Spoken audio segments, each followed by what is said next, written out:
Hello students, how are you. स्वागत है आप सभी का फिर से दीपक ट्यूटोरियल्स में। सॉल्यूशन चैप्टर्स की प्रीवियस क्लास में हम लोगों ने देखा था आइडियल और नॉन आइडियल सॉल्यूशन। ऐसे सॉल्यूशन जो राउल्ट्स लॉ को फॉलो करते हैं वो आइडियल सॉल्यूशन होते हैं, और ऐसे सॉल्यूशन जो राउल्ट्स लॉ को फॉलो नहीं करते वो नॉन आइडियल सॉल्यूशन होते हैं, जो कि दो टाइप के होते हैं, पॉजिटिव डेविएशन शो करने वाले और नेगेटिव डेविएशन शो करने वाले। आज की इस क्लास में हम लोग देखेंगे कोलिगेटिव प्रॉपर्टीज, यानी कि अनुसंख्यक गुणधर्म। बहुत ही इंपॉर्टेंट टॉपिक है कोलिगेटिव प्रॉपर्टीज। जहां तक मैं बात करूं 12th के एग्जाम की, तो हर साल 1-2 नंबर का क्वेश्चन कोलिगेटिव प्रॉपर्टीज के ऊपर से जरूर आता है। तो बहुत ज्यादा इंपॉर्टेंट क्लास होने वाली है आज की ये। तो आप सभी लोग एक नोटबुक और पेन पास में लेकर के बैठे, जो भी चीज आप लोगों को इंपॉर्टेंट लगे उसको नोट करते चलिए और वीडियो को पूरा लास्ट तक देखें, जिससे आपका ये पूरा टॉपिक आप लोगों को अच्छे से कवर हो सके।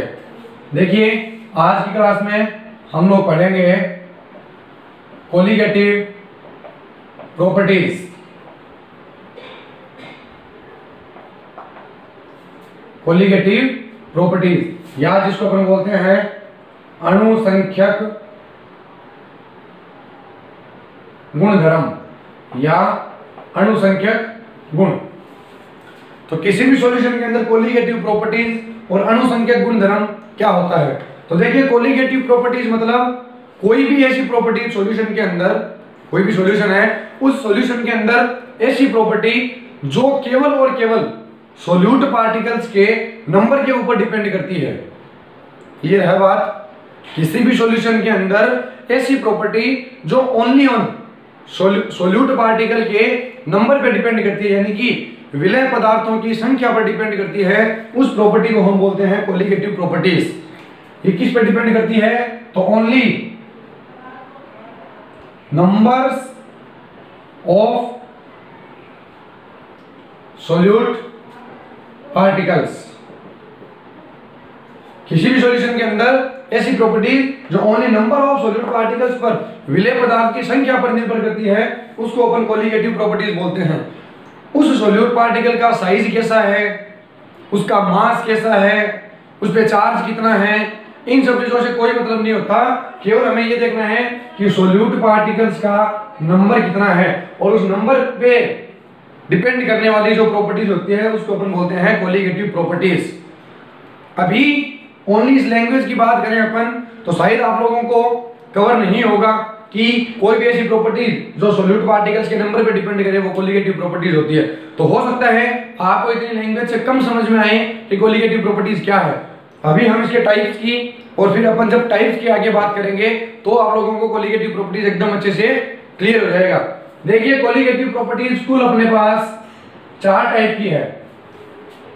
टोटल अपने सिलेबस में 4 टाइप की कोलिगेटिव प्रॉपर्टीज है, जिसके अंदर नंबर 1 है relative lowering in vapour pressure. ये पहली कोलिगेटिव प्रॉपर्टी है, relative lowering in vapour pressure, यानी कि वाष्प दाब में अपेक्षिक अवनमन। वाष्प दाब में अपेक्षिक अवनमन। नंबर 2 कोलिगेटिव प्रॉपर्टीज है आपकी बॉइलिंग पॉइंट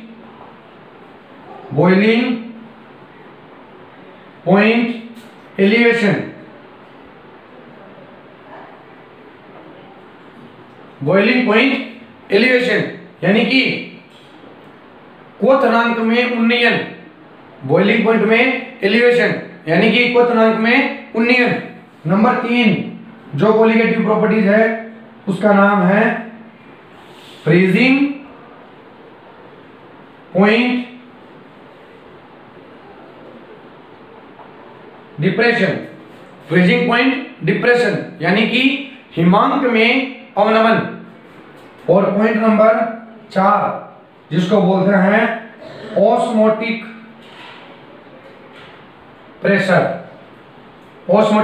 प्रेशर यानी कि प्रासरण दाब। तो ये 4 कोलिगेटिव प्रॉपर्टीज है अपने सिलेबस में। Relative lowering in vapour pressure, वाष्प दाब में अपेक्षिक अवनमन, बॉइलिंग पॉइंट एलिवेशन, क्वथनांक में उन्नयन, फ्रीजिंग पॉइंट डिप्रेशन हिमांक में अवनमन और ऑस्मोटिक प्रेशर यानी कि परासरण दाब। अब देखिए क्या होती है relative lowering in vapour pressure. देखिए लोअरिंग का मतलब होता है कमी, डिक्रीज, एलिवेशन का मतलब उन्नयन यानी कि वृद्धि, इंक्रीज, डिप्रेशन का मतलब अवनमन यानी कि कमी। तो ये वेपर प्रेशर के अंदर लोअरिंग क्या चीज है, बॉइलिंग पॉइंट के अंदर एलिवेशन क्या चीज है, फ्रीजिंग पॉइंट के अंदर डिप्रेशन क्या चीज है, इन सबको समझाने के लिए मैं आपको एक एग्जांपल दे रहा हूं जिससे आपको ये क्लियर हो जाएगा एकदम। देखिए मैंने इस एक कोई भी बर्तन लिया, थाली, कटोरी, लोटा, गिलास, जो भी एक बर्तन लिया, इसके अंदर मैंने भर दिया यहां तक H2O, यहां तक मैंने क्या भर दिया, H2O भर दिया। क्लियर। अब ये H2O जो है ये क्या होगा, गैसियस फेज में जाएगा, ये वाष्पित होगा, वेपराइजेशन होगा इसका, इसकी वेपर्स बनेगी। हमें कैसे पता चलेगा कि ये जल जो है इसकी वेपर्स बन रही है? तो इसके लिए हम लोग क्या करेंगे, इस कंटेनर को ऊपर यहां से हम लोग कर देंगे पैक। कोई भी हमने यहाँ पे एक और किसी भी चीज से इसको क्या कर दिया, पैक कर दिया। थोड़ी देर बाद जब हम देखेंगे तो इस बर्तन के जिसको हमने ढका है ऊपर, इसके नीचे यहाँ पर छोटे छोटे ड्रॉपलेट्स, पानी की छोटी छोटी बूंदें आकर के जमा हो जाएगी। कहां से आई वो, तो ये जो जल था नीचे ये वाष्पित होकर के यहाँ पे जमा हो गया।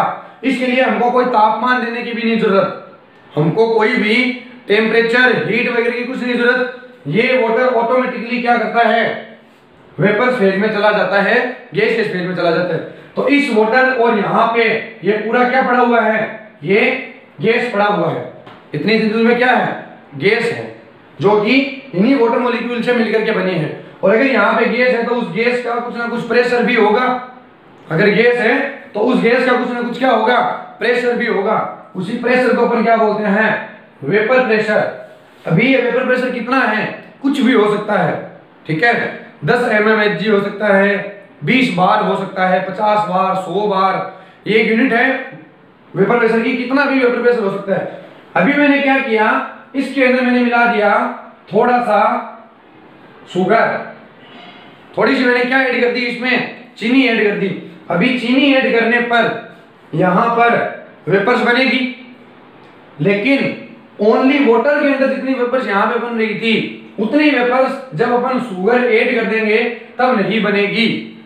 ओनली जब पानी था तब ज्यादा वेपर्स बन रही थी, लेकिन जैसे ही अपन ने शुगर ऐड कर दी अभी उतनी वेपर्स नहीं बन सकती। तो अगर वेपर्स नहीं बन सकती ज्यादा तो वेपर प्रेशर भी ज्यादा नहीं लग सकता। वेपर प्रेशर क्या लगेगा, कम लगेगा। और उसी चीज को अपन क्या बोलेंगे, वेपर प्रेशर के अंदर लोअरिंग, यानी कि वेपर प्रेशर में कमी आ गई। ये बात क्लियर है। नंबर 2 आप देखिए कि जब मैंने यहाँ पे पानी लिया, मेरे पास ओनली पानी था, पानी को जब अपन बॉईल करते हैं, उबालते हैं, तो 100 डिग्री सेल्सियस पे वो क्या होता है, बॉईल होना स्टार्ट हो जाता है। पानी का, प्योर वाटर का जो बॉइलिंग पॉइंट होता है वो कितना होता है, सभी को पता है आप लोगों को, 100 डिग्री सेल्सियस। कितना होता है, 100 डिग्री सेल्सियस। अभी मैंने क्या करा, जैसे ही इस पानी के अंदर थोड़ी सी चीनी मिलाई, अब जब अपन इसको बॉईल करेंगे तो ये 100 डिग्री सेल्सियस पे बॉईल नहीं होगा, ये थोड़ा सा बढ़ जाएगा। हो सकता है 100.4 डिग्री सेल्सियस आ जाए, 100.5 डिग्री सेल्सियस आ जाए, तो ये थोड़ा सा ज्यादा टेम्परेचर पे बॉईल होगा। तो ओनली वाटर बॉईल हो रहा था 100 डिग्री सेल्सियस पे, जैसे ही इसके अंदर शुगर ऐड कर दी, अभी ये सॉल्यूशन कितने डिग्री पे बॉईल हो रहा है, 100.4, 100.5। तो बॉइलिंग पॉइंट में क्या हो गई, वृद्धि हो गई, अब उन्नयन हो गया। इसी चीज को हम बोलते हैं एलिवेशन। ये बात क्लियर है अच्छे से। नंबर 3 देखिए, फ्रीजिंग पॉइंट।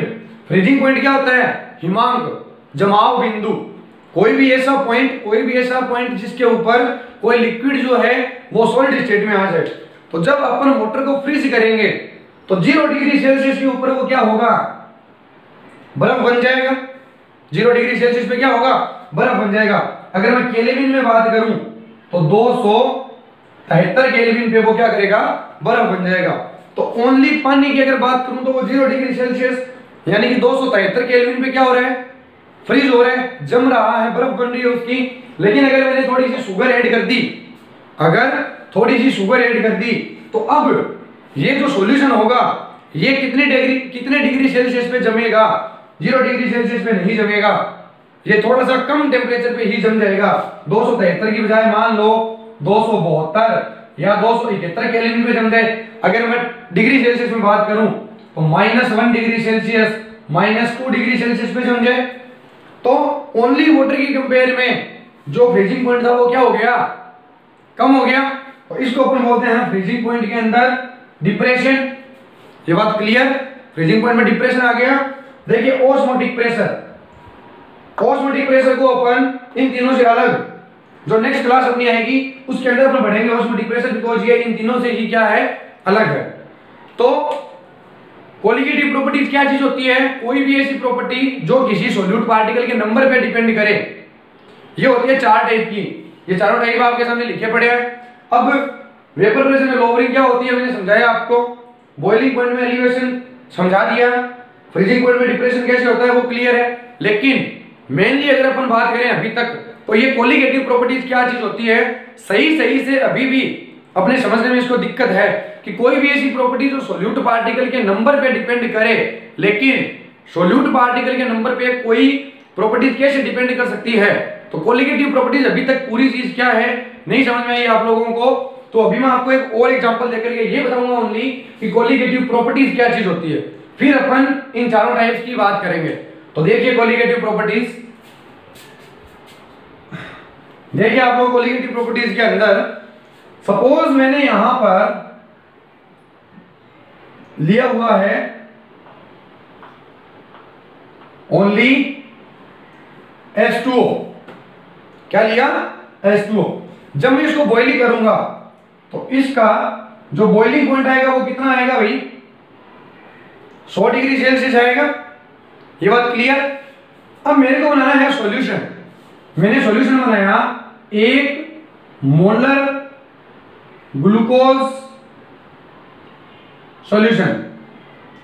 ये m यानी कि मोलरता दी गई है, मोलरिटी। तो मैंने 1 मोलर ग्लूकोज का एक को सॉल्यूशन बना दिया, यानी कि 1 लीटर सॉल्यूशन के अंदर 1 मोल ग्लूकोज प्रेजेंट है। ये बात क्लियर? जो भी सॉलिड पार्टिकल्स होता है वो जनरली वेपर्स नहीं बनाता, वो वेपर्स नहीं बनाता। तो ये ग्लूकोज जो है ये कैसा सॉल्यूट है? ये है नॉन वोलेटाइल। जो राउल्स लॉ के अंदर अपन करके गए थे, नॉन वोलेटाइल सॉल्यूट यानी कि अवाष्पशील विलय, ये कभी भी वाष्प बनाएगा नहीं। तो जब मैं इस सॉल्यूशन को बॉईल करूंगा तो सपोज इसका जो बॉइलिंग पॉइंट आया वो आ गया 100.5 डिग्री सेल्सियस। कितने डिग्री पे बॉईल हो गया? ये 100.5 डिग्री सेल्सियस पे बॉईल हो गया। ये बात क्लियर है? अभी आप ये देखिए कि प्योर सॉल्वेंट का बॉइलिंग पॉइंट ये था, सॉल्यूशन का बॉइलिंग पॉइंट ये है। बॉइलिंग पॉइंट में एलिवेशन कितना हो गया? क्वथनांक में उन्नयन कितना हो गया? तो मेरा आंसर है 0.5 डिग्री सेल्सियस। क्लियर है ये बात? अभी अपन यहां पर ये मैंने इस कंटेनर के अंदर H2O लिया, बहुत सारा क्या पड़ा है इसके अंदर? H2O। अभी मेरे को सॉल्यूशन बनाना है। मैं सॉल्यूशन बनाने जा रहा हूं 1 मोलर यूरिया का सॉल्यूशन। ये भी 1 मोलर सॉल्यूशन था, ये भी 1 मोलर सॉल्यूशन है, लेकिन यहां पर 1 लीटर सॉल्यूशन में 1 मोल ग्लूकोज प्रेजेंट था और यहां पर 1 लीटर सॉल्यूशन में 1 मोल यूरिया प्रेजेंट है। क्लियर है? और यूरिया भी नॉन वोलेटाइल सॉल्यूट है। तो इस सॉल्यूशन का भी ओनली H2O का बॉइलिंग पॉइंट कितना था? 100 डिग्री सेल्सियस। लेकिन जैसे ही मैंने सॉल्यूशन बना दिया, अब इस सॉल्यूशन का बॉइलिंग पॉइंट कितना आएगा? तो इसका भी 100.5 डिग्री सेल्सियस ही आएगा। क्यों आएगा? क्योंकि बॉइलिंग पॉइंट कोलिगेटिव प्रॉपर्टीज नहीं है, बॉइलिंग पॉइंट में एलिवेशन कोलिगेटिव प्रॉपर्टीज है कि क्वथनांक के अंदर उन्नयन कितना हो रहा है, बॉइलिंग पॉइंट के अंदर एलिवेशन कितना हो रहा है। तो देखिए यहां पर 0.5 डिग्री सेल्सियस का एलिवेशन हुआ, यहां पर भी 0.5 डिग्री सेल्सियस का एलिवेशन होगा। क्यों होगा? क्योंकि मैंने क्या बताया आपको, कोलिगेटिव प्रॉपर्टीज क्या होती है? ऐसी प्रॉपर्टीज जो ओनली सोल्यूट पार्टिकल्स के नंबर पे डिपेंड करती है, उसकी साइज, उसके मास, उसके चार्ज से कोई मतलब नहीं होता, ओनली सोल्यूट पार्टिकल के नंबर पे डिपेंड करती है। जैसा कि आप लोग बेसिक केमिस्ट्री के अंदर पढ़ के आते हो, किसी भी पार्टिकल, किसी भी कंपाउंड के एक मोल में, एक मोल कंपाउंड, किसी भी चीज का अगर एक मोल कंपाउंड है तो उसमें कितने कण होते हैं, कणों की संख्या कितनी होती है? 6.023 इंटू 10 की पावर 23 अवोगाद्रो नंबर। तो बताइए अगर यहाँ पे एक मोलर ग्लूकोज है तो सोल्यूट पार्टिकल का नंबर कितना है? अगर एक मोल है तो इसके अंदर ग्लूकोज के कण हैं 6.023 इंटू 10 की पावर 23, और यहाँ पर एक मोलर यूरिया का सॉल्यूशन है तो यहाँ पर भी यूरिया के कणों की संख्या कितनी है? 6.023 इंटू 10 की पावर 23। बताइए कणों की संख्या समान है कि नहीं है? जितने सोल्यूट के पार्टिकल इधर है उतने ही सोल्यूट के पार्टिकल इधर है, तो एक मोल ग्लूकोज के सॉल्यूशन का जितना बॉइलिंग पॉइंट होगा, एक मोल यूरिया के सॉल्यूशन का भी उतना ही बॉइलिंग पॉइंट होगा। ये बात क्लियर? अगर एक मोल ग्लूकोज के सॉल्यूशन का बॉइलिंग पॉइंट इतना है, यानी कि सपोज किसी भी सोल्यूट का एक मोल डालने पर अगर बॉइलिंग पॉइंट में एलिवेशन 0.5 डिग्री सेल्सियस का हो रहा है, तो अगर मैं किसी सोल्यूट का 2 मोल डाल दूं तो एलिवेशन कितना हो जाएगा? 1 डिग्री सेल्सियस। 1 degree Celsius. तो सपोज मैंने 1 मोलर यूरिया की जगह ये सॉल्यूशन बनाया, 2 मोलर यूरिया का एक सॉल्यूशन, यूरिया की जगह मान लो मैंने स्टार्च डाल दिया, सपोज मैंने यूरिया की जगह स्टार्च डाल दिया, मैंने कोई भी सोल्यूट पार्टिकल डाला, भले ही कोई मैटर नहीं करता। अगर 1 मोल सोल्यूट पार्टिकल डालने पर इतना एलिवेशन हो रहा है तो 2 मोल सोल्यूट पार्टिकल डालने पर डबल एलिवेशन होगा, 0.5 डिग्री का हो रहा तो यहाँ पे 1 डिग्री का होगा, और इस सॉल्यूशन का जो बॉइलिंग पॉइंट आएगा वो 100 की जगह आ जाएगा 101 डिग्री सेल्सियस। तो क्या होती है क्वालिटेटिव प्रॉपर्टीज? अभी आई होप तुम सब लोगों को क्लियर है। कोई भी ऐसी प्रॉपर्टीज जो ओनली सोल्यूट पार्टिकल के नंबर पे डिपेंड करती है और किसी भी फैक्टर पे डिपेंड नहीं करती, उस प्रॉपर्टीज को बोलते हैं कोलिगेटिव प्रॉपर्टीज, अणुसंख्यक गुणधर्म। तो देखो हिंदी वालों को तो नाम से ही क्लियर है, अणुसंख्यक गुणधर्म। ऐसे गुणधर्म जो अणुओं की संख्या पर डिपेंड करते हैं वो अणुसंख्यक गुणधर्म कहलाते हैं। ये बात क्लियर? कोई डाउट नहीं। अभी सपोज आप इसी के अंदर ये भी मान सकते हो कि प्योर जो H2O है वो कितने डिग्री सेल्सियस पे फ्रीज होता है? 0 डिग्री सेल्सियस पे। कितने डिग्री पे? 0 डिग्री सेल्सियस पे। जब मैंने 1 मोलर ग्लूकोज का सॉल्यूशन बनाया तो फ्रीजिंग पॉइंट के अंदर क्या आएगी? कमी आएगी, हिमांक में अवनमन आएगा। ये वाला सॉल्यूशन जो है ये मान लो -0.2 डिग्री सेल्सियस पे जमना स्टार्ट हो गया, तो अवनमन कितना आ गया? 0.2 डिग्री का। ये 0 डिग्री पे हो रहा था, ये -0.2 पे हो रहा है, तो 0.2 डिग्री का अवनमन आ गया। अगर मैं 2 मोल का सॉल्यूशन बनाऊंगा, इधर 0.2 का अवनमन है तो उधर 0.4 का अवनमन आएगा, और ये वाला सॉल्यूशन -0.4 डिग्री सेल्सियस पे जमने लग जाएगा। तो ये होता है क्वथनांक में उन्नयन और हिमांक में अवनमन। इसी टाइप से वाष्प दाब में अपेक्षिक अवनमन, यानी कि वेपर प्रेशर में रिलेटिव लोअरिंग भी होती है। वो कैसे होती है? तो सबसे पहले अपन आज पहले टाइप की ही कोलिगेटिव प्रॉपर्टीज करेंगे, जिसको बोलते हैं relative lowering in vapour pressure. Vapour pressure में रिलेटिव लोअरिंग यानी कि वाष्प दाब में अपेक्षिक अवनमन क्या होता है? देखिए आप लोग, देखिए पहली कोलिगेटिव प्रॉपर्टीज जो है relative lowering in vapour pressure. Relative lowering in vapour pressure, ये पहली कोलिगेटिव प्रॉपर्टी है जो आज की क्लास में हम लोग करेंगे, जिसको बोलते हैं वाष्प दाब में अपेक्षिक अवनमन। देखिए अवनमन या फिर लोअरिंग का मतलब होता है कमी। क्या होता है? कमी। देखो आप इसको ऐसे समझिए कि मान लो मेरे पास प्योर H2O पड़ा है, उसके अंदर मैंने कोई सॉल्यूशन नहीं बनाया, मेरे पास ओनली क्या पड़ा है? Pure H2O। मैं ये बोल दूं सपोज लेट, हम ये मानते हैं कि vapour pressure of pure solvent, यानी कि किसी शुद्ध विलायक का वाष्प दाब हम लोगों ने मान लिया P नॉट। कितना?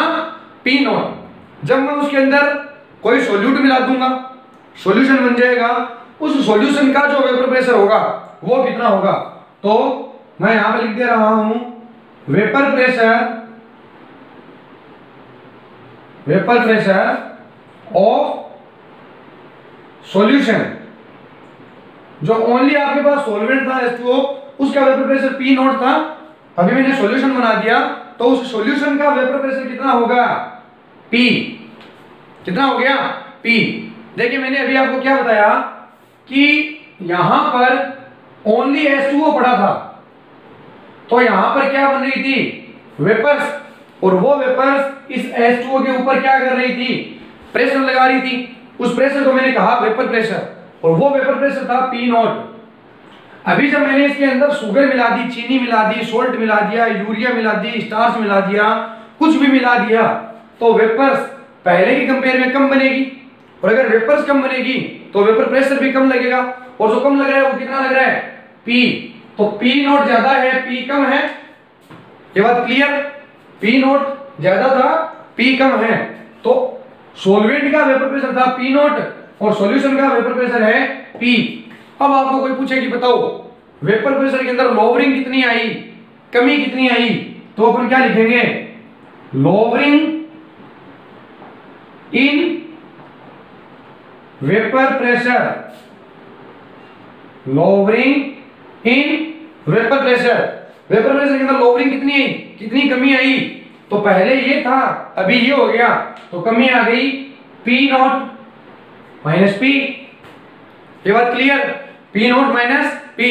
और राउल्ट्स के लॉ की क्लास में मैंने आप लोगों को बताया था कि किसी भी क्वांटिटी को, किसी भी की चीज को उसकी इनिशियल वैल्यू से डिवाइड कर दो, रिलेटिव वैल्यू अपन को मिल जाएगी। उसके प्रारंभिक मान का अगर भाग कर दोगे तो आपको अपेक्षित मान मिल जाएगा। तो ये तो है वेपर प्रेशर के अंदर लोवरिंग, यानी कि उन्नयन, सॉरी अवनमन। वेपर प्रेशर यानी कि वाष्प दाब में अवनमन, ये तो हो गई लोवरिंग। लेकिन हमको बात क्या करनी है? Relative lowering. रिलेटिव मतलब इसको इसकी इनिशियल वैल्यू से डिवाइड कर दो। तो देखो relative lowering, relative lowering in vapour pressure. अब बताइए वेपर प्रेशर में रिलेटिव लोवरिंग कितनी होगी? तो लोवरिंग तो ये है P not minus P। Initial value क्या थी? तो जब ओनली सॉल्वेंट था, ओनली विलायक था, तो उसका वाष्प दाब क्या था? P not. तो ये प्रारंभिक मान है इसका, तो इस इनिशियल वैल्यू का डिवाइड कर दो। ये होती है आपकी वाष्प दाब में अपेक्षिक अवनमन, यानी कि relative lowering in vapour pressure होता है P not minus P upon P not. ये बात क्लियर है अच्छे से? कोई डाउट नहीं है? देखिए वापिस देखिए आप लोग, प्योर सॉल्वेंट यानी कि शुद्ध विलायक का वेपर प्रेशर यानी कि वाष्प दाब, शुद्ध विलायक का वाष्प दाब P नॉट, सॉल्यूशन का वाष्प दाब P। जो वाष्प दाब के अंदर अवनमन आया, कमी आई, वो ये आई, और अपेक्षित अवनमन कितना आया? तो अपेक्षित अवनमन ये आया। ये बात क्लियर? अभी हम लोगों को चारों ही कोलिगेटिव प्रॉपर्टीज में, जो मैंने आपको चार टाइप्स बताए थे, चारों ही कोलिगेटिव प्रॉपर्टीज के अंदर एक टर्म्स होती है MB। देखो B मतलब सोल्यूट, विलय, और M मतलब अणुभार। विलय पदार्थ के अणुभार के साथ में इन सब का रिलेशन निकालना है। जैसे हम लोग कर रहे हैं relative lowering in vapour pressure, तो relative lowering in vapour pressure का MB के साथ में रिलेशन। नंबर 2 बॉइलिंग पॉइंट में एलिवेशन, तो बॉइलिंग पॉइंट में एलिवेशन का MB के साथ relation. Number 3 freezing point depression, तो फ्रीजिंग पॉइंट डिप्रेशन का MB के साथ में रिलेशन। तो अभी ये जो चीज आई, ये आई relative lowering in vapour pressure, वाष्प दाब में अपेक्षिक अवनमन। किसका अपन रिलेशन निकालेंगे? किसके साथ? MB के साथ। देखिए कैसे निकलता है रिलेशन। देखिए कोलिगेटिव प्रॉपर्टीज कब अप्लाई होती है, उसके लिए जनरली 2-3 कंडीशंस है। 2-3 कंडीशन ये है कि पहली कंडीशन तो सोल्यूट पार्टिकल जो है, जो विलय पदार्थ है आपका, वो नॉन वोलेटाइल होना चाहिए, यानी कि अवाष्पशील होना चाहिए। और नंबर 2 जो सॉल्यूशन है वो सॉल्यूशन बहुत ज्यादा डाइल्यूट होना चाहिए। बहुत ज्यादा डाइल्यूट का मतलब कि विलय की मात्रा बहुत कम और पानी की मात्रा बहुत ज्यादा होनी चाहिए। अगर ये दो कंडीशन फॉलो हो रही है तो ही कोलिगेटिव प्रॉपर्टीज काम करती है, अदरवाइज नहीं करती। तो पहला, सोल्यूट पार्टिकल्स नॉन वोलेटाइल यानी कि अवाष्पशील होना चाहिए, और दूसरी कंडीशन, सॉल्यूशन आपका मच डाइल्यूट यानी कि बहुत ज्यादा तनु होना चाहिए।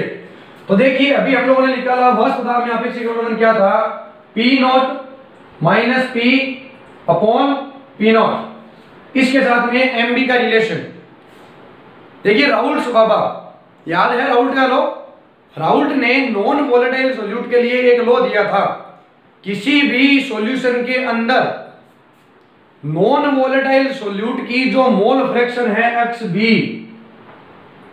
वो इक्वल होती है उसके वाष्प दाब के आपेक्षिक अवनमन के, यानी कि relative lowering in vapour pressure के। अगर नहीं पता तो राउल्ट्स के लॉ के ऊपर अपनी क्लास बनाई हुई है एक, तो राउल्ट्स के लॉ का लेक्चर्स देखें, उसके अंदर राउल्ट का लॉ देखें, फिर आगे बढ़ें, आपको समझ में आएगा। तो राउल्ट ने अपने सेकंड लॉ में ये बताया था कि किसी भी नॉन वोलेटाइल सॉल्यूट से बने हुए सॉल्यूशन में सॉल्यूट की मोल फ्रैक्शन जो होती है वो relative lowering in vapour pressure के इक्वल होती है।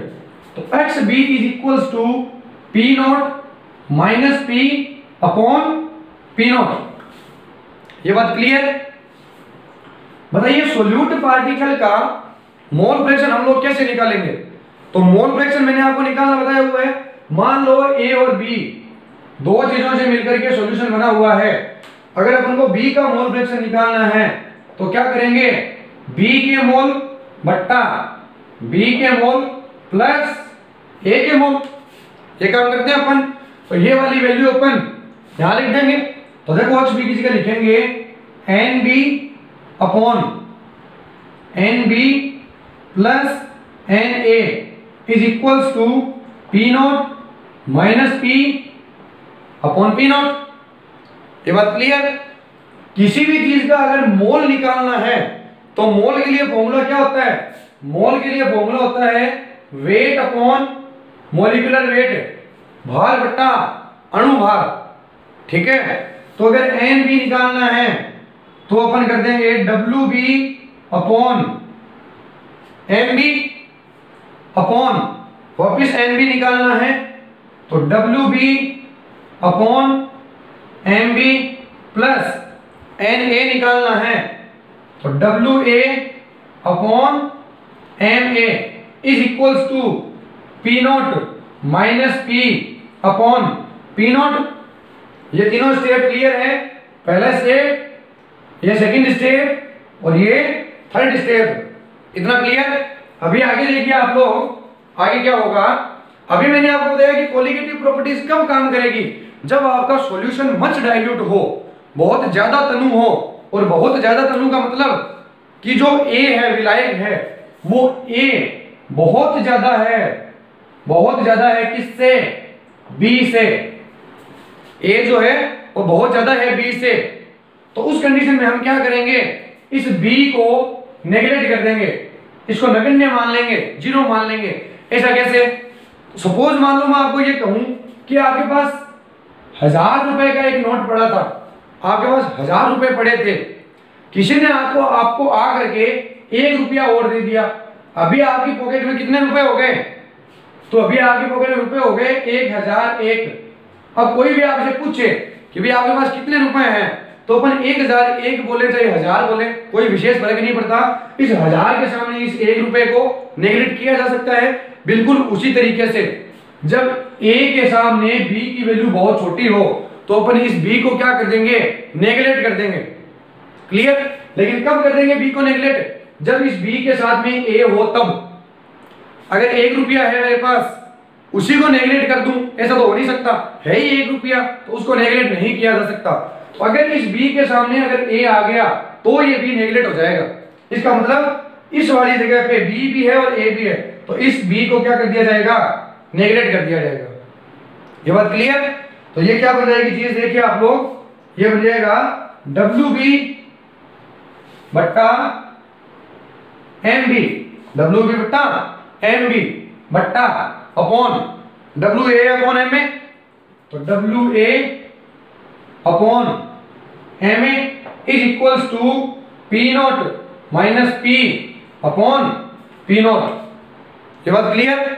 अब इसको करो मल्टीप्लाई, तो ये बनेगा WB into MA upon MB into WA is equals to P not minus P upon P not. ये बात समझ में आ गई? पहला स्टेप, दूसरा स्टेप, तीसरा स्टेप, स्टेप नंबर 4 और स्टेप नंबर 5। अभी यहां से क्या करना है आप लोगों को, इसको क्रॉस मल्टीप्लाई कर लो। तो क्रॉस मल्टीप्लाई करने में ये बन जाएगा MB WA into P not minus P, MB WA into P not minus P is equals to WB into MA into P not. ये बात क्लियर? और यहां से अपन को रिलेशन निकालना था किसका, इसका रिलेशन MB के साथ में। तो यहां से अपन MB को कैलकुलेट कर सकते हैं, MB को फाइंड कर सकते हैं। कैसे करेंगे देखिए MB को फाइंड। तो MB को फाइंड करने के लिए MB इज इक्वल्स टू, ये सारी वैल्यू पड़ी है, इसके अपॉन में ये चली जाएगी। तो WB into MA, WB into MA upon WA, ये WA इंटू P नॉट के नीचे P नॉट माइनस P, तो P not upon P not minus P। ये एक फॉर्मूला बन जाएगा MB का इसके साथ में रिलेशन। तो MB is equals to WB into MA upon WA into P not upon P not minus P। अभी ध्यान रखिएगा आप लोग, जब इस पे बेस्ड न्यूमेरिकल करते हो तो अक्सर स्टूडेंट एक गलती करते हैं कि जो relative lowering in vapour pressure है वो ये है P not minus P upon P not, और यहाँ पे फॉर्मूले में क्या आ गया, P नॉट ऊपर चला गया, P not upon P not minus P। तो क्वेश्चन के अंदर जो आपको relative lowering in vapour pressure दी जाती है, आप उसको 1 अपॉन करके लिख दोगे, उल्टा करके लिख दोगे, तो आप MB की वैल्यू आराम से निकाल सकते हो। देखिए इस पे बेस्ड अपन एक क्वेश्चन देखते हैं, इसको नोट करिए आप लोग। इस पे बेस्ड एक क्वेश्चन देखते हैं अपन अभी। देखिए क्वेश्चन जो है वो इस प्रकार से है कि आपके पास प्योर H2O पड़ा था, प्योर H2O पड़ा है जिसका वेपर प्रेशर, प्योर H2O का वेपर प्रेशर जो है वो मान लो 17 mm Hg। ये प्योर वाटर का जो आपको वाष्प पदार्थ दे दिया गया, वेपर प्रेशर दे दिया गया। ये इतना होता है कोई जरूरी नहीं है, मैं जस्ट आपको एक इमेजिनरी वैल्यू लेकर के क्वेश्चन कैसे सोल्व करते हैं वो करना बता रहा हूं। अभी आपने इस प्योर H2O के अंदर एक non volatile solute, non volatile solute यानी कि अवाष्पशील विलय ऐड कर दिया। कितना कर दिया, 2 ग्राम कर दिया, सपोज 2 ग्राम नॉन वोलेटाइल सॉल्यूट ऐड करा 2 ग्राम किसके अंदर, प्योर H2O के अंदर। H2O कितने ग्राम H2O के अंदर, तो मैं ये लिख दूं 100 ग्राम H2O के अंदर, यानी कि 100 ग्राम आपके पास जल है, उस 100 ग्राम जल के अंदर आपने 2 ग्राम अवाष्पशील विलय मिला दिया। प्योर H2O का जो वेपर प्रेशर था वो 17 mm Hg था। जब आपने ये 2 ग्राम सोल्यूट मिला दिया, जब ये 2 ग्राम सोल्यूट आपने मिला दिया तो जो सॉल्यूशन बना उस सॉल्यूशन का वेपर प्रेशर ऑफ सॉल्यूशन ये हो गया 14 mm ऑफ Hg। 17 से 14 यानी कि कमी हो गई। अभी आपको निकालना है मोलिकुलर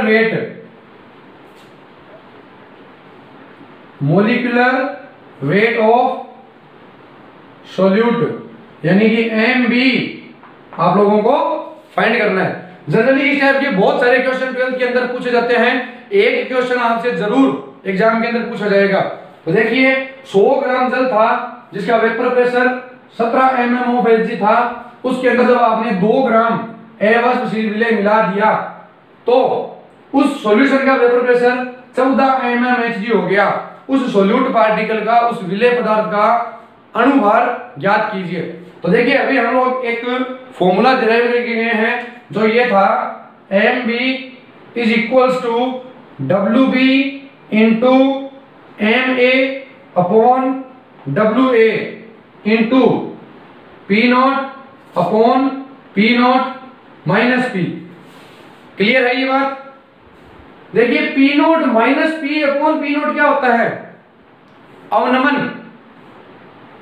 अपेक्षिक अवनमन, ये उसका उल्टा हो गया।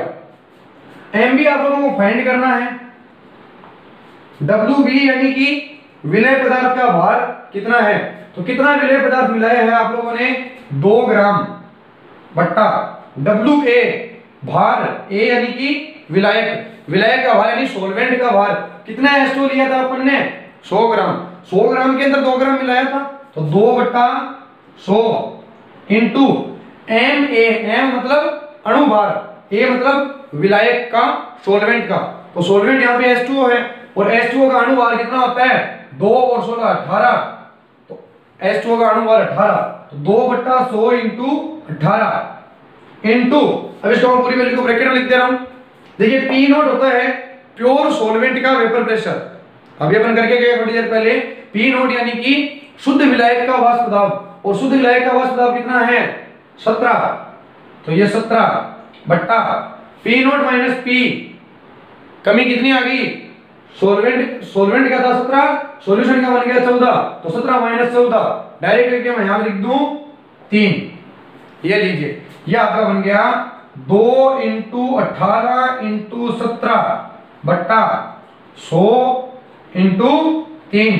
तो 3 से इसको कैंसिल कर दिया 6 बार, 2 से इसको कैंसिल कर दिया 50 बार, वापिस 2 से इसको कैंसिल कर दिया 25 बार। तो 3 इंटू 17 बट्टा 25, 17 इंटू 3 आपका हो गया 51, 51 ऑन 25। तो 25 का इसमें डिवाइड करो 2 पॉइंट, तो 25 से 2 का आ गया 50, 1 बच गया, 1 का 0, आगे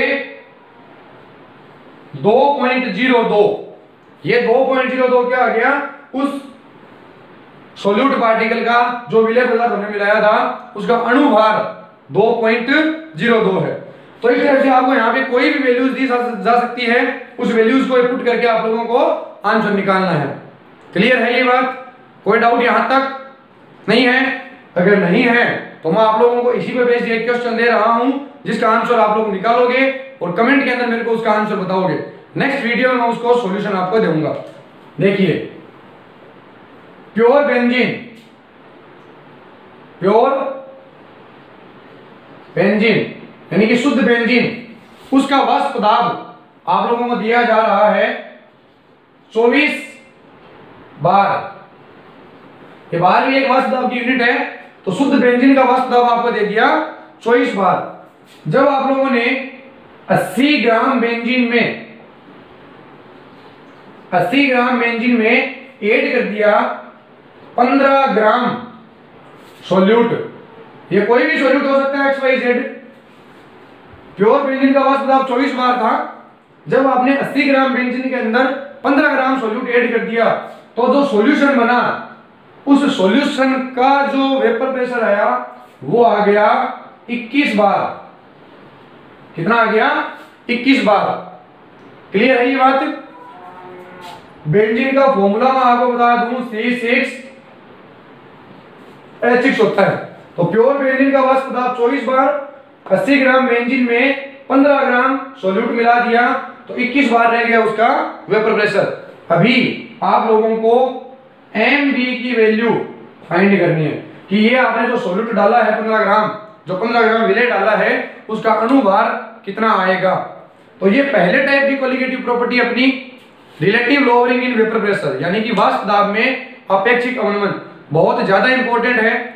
3 और बच गई अपनी, बॉइलिंग पॉइंट में एलिवेशन, फ्रीजिंग पॉइंट में डिप्रेशन और ऑस्मोटिक प्रेशर, क्वथनांक में उन्नयन, हिमांक में अवनमन और प्राशन दाब, जिनको अपन किसी और क्लास में करेंगे। आज की क्लास ऑलरेडी बहुत बड़ी हो चुकी है, तो इसको एकदम क्लियर करना, अच्छे से कवर करना आगे की जो और 3 प्रॉपर्टीज है कोलिगेटिव वो सारी इसी में बेस्ड है। अगर आपको ये रिलेशन बनाना आ गया तो आगे वाले रिलेशन आप अपने आप बना लोगे।